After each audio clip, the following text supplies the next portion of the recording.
And now, CCW News presents Holy Crap! This is actually happening! Not So Civil War Edition, August 27, 2023. I'm Chuck U. Farley. The big news this week is that Donald John Trump is the first president to fully and totally unite the citizens of this fine country, and he did so via his mugshot. While the vapid left cheers at the total destruction of the justice system as we know it, the right sees it as a rallying cry leading to his inevitable re-election. And both sides want the t-shirt. Fulton County District Attorney Fannie T. Willis is known for dusting off the RICO Act to prosecute dozens of rappers and alleged gang members, serving each with a minimum of 40 charges to ensure they're stuck in the system. She used the exact same tactic on Trump, so it seems that orange is indeed the new black. The court clearly needed to get a mugshot because Donald Trump, who owns a 747 with Trump Force One painted on the side, is a flight risk who could blend in just about anywhere and escape justice. I swear, I am not making this up. Willis also arrested all of Trump's lawyers for the crime of practicing law. When asked how it felt being a tyrant who prosecutes his political rivals, Biden smiled creepily and said that Trump's mugshot showed he is a handsome guy.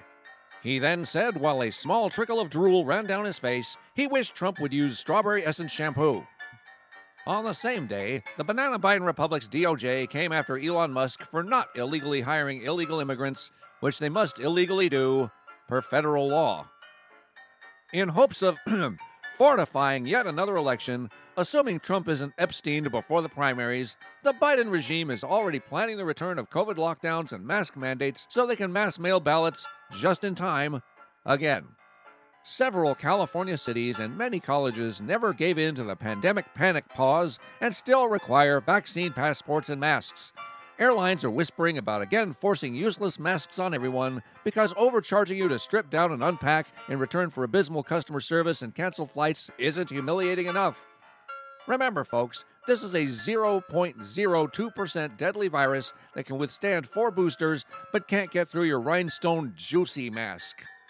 Meanwhile, the White House is urging everyone to get yet another booster shot because Pfizer's profits have plummeted. The plan is to sink ineffective boosters with bogus Trump indictments so you'll always know what number we're on. Biden did indeed make that trip to Maui, mainly to throw salt on their wounds and demonstrate why his headshot is next to the word twat in the dictionary. While he smirked and mumbled his way through yet another condescending, dementia-addled string of nonsense, he compared the government burning their children alive to, and I swear I am not making this up, a small kitchen fire that almost threatened his classic Corvette. As if it weren't about him enough, he went on to retell the story of losing his daughter and first wife after she ran a stop sign, mentioned that black hole that he always does when he lies about his son Beau, and then went on to crack jokes as he walked around the charred grounds. He topped off the visit by falling asleep during the memorial service. Ron DeSantis fired his entire campaign staff and apparently hired Hillary Clinton's. Conservatives in general have been upgraded from a basket of deplorables to listless vessels.